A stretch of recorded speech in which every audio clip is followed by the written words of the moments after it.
Hi everyone, and welcome to the August strategy review that I do.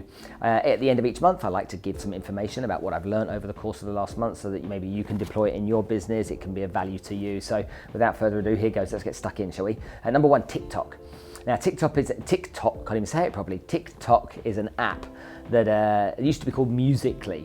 Now remember when Instagram started, maybe you'll remember when Facebook started, it was the kids that really adopted these apps in the beginning. Snapchat's a great example too. And what happens is that kids adopt new apps, they get very familiar, very common and used a lot, the users go up, and then slowly the age group starts to increase on those apps. Now, TikTok might not be known by many of you, but it already has 500 million users a month. That's a staggering amount of users for an app that's so young. However, it's going to play a role, and it's probably the first app that's been around in a long time that's got a chance of maybe kicking Instagram off its throne. Now, if you look at a lot of these influencers that have come through the ranks over the course of the last few years, they started very young. There's people with massive audiences that started very young that stayed the course. If you aren't using TikTok right now to share content to a younger audience, then genuinely you're missing an opportunity. And why would you want to in business?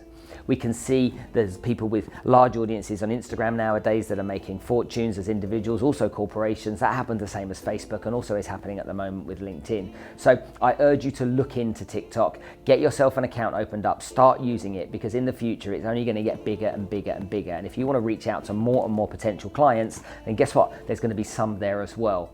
So look out for that. Number two, the next subject really is hypocritical sales leaders. Okay, a bit of a shocking thing to say there, but I'm going to get straight into it.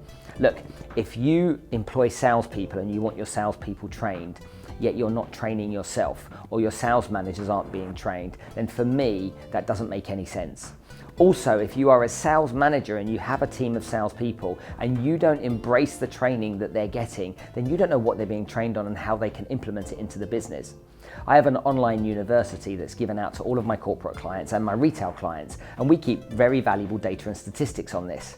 And we know that the sales force take the online training seriously, yet in lots of cases the sales management don't. So if you've got a company, you have a sales manager under you, or you are a sales manager, get stuck into the training. Make sure that you're the leader in the training. Make sure the first person to finish the training to demonstrate that you're committed and that everyone should do as you do. So take that seriously. And the next subject that I want to talk to you about, point number three, is the leads versus conversion argument. I pretty much know that nearly every company now is generating large numbers of leads on a very consistent basis. Those leads are generated online through social media sites, through PPC campaigns on Google, etc. So people have understood what it is to generate leads, which is fantastic. However, the conversion of most companies' leads from leads generated to sales, if 100 leads are generated, typically only 2 or 3 sales take place. 2 or 3 pieces of revenue come through the door for those 100 leads that are generated. That is insane. But even more insane is that data of those people that don't buy is just then regurgitated either, and more sales material is sent to them, or they're thrown in the bin. Now, for those of you that are sending and regurgitating more sales in material, trying to sell them stuff, those people that haven't bought, I would ask you to stop, think about what you're doing, and start to create some value. Start giving them content that isn't you trying to sell them anything. Educate them, add value to them, whatever it is you sell. And those 97 people that haven't bought might reconsider in the future once they've got some trust and some faith in you and they think you're a credible business. So don't underestimate the importance of doing it. Let me give you a good example. If 3 out of 100 leads are converted, imagine in your current business right now, imagine the difference if just 6 out of 100 are converted. That's double, for the same spend, double the income. Now let's imagine if 12, and it's very easily done if you train the staff the right way. If 12 of those 100 leads were converted, you have quadrupled your income, your revenue from the leads that you've generated. Now that to me is a really smart way of working out how to really ramp up your revenue coming into your business. Train the staff to be more effective at turning those leads into sales, but also for those leads that don't turn into sales straight away, make sure you bring value to them over and over, increase your credibility, increase your trustworthiness, and allow those people to come back to you and buy when they're ready.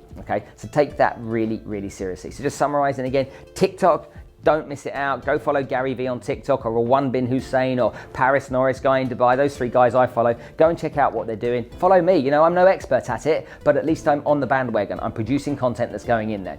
Secondly, if you're a sales manager and you're in a business and you're getting sales training, as some of my clients are, get stuck in, take the courses, lead from the front, be an example.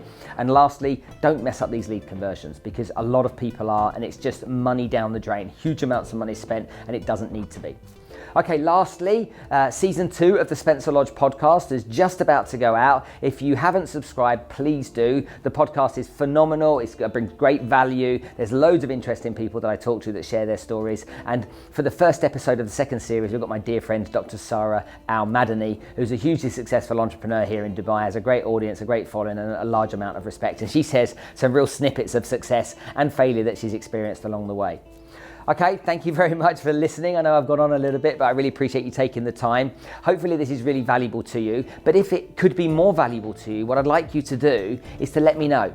Share with me your thoughts, share with me your ideas, tell me what you want me to research and what value I can bring to you. It would be really valuable for you to do that. Click in the comment section, whether it's above, below, or around anywhere else, and give me some feedback, because I really value it. I'll see you soon.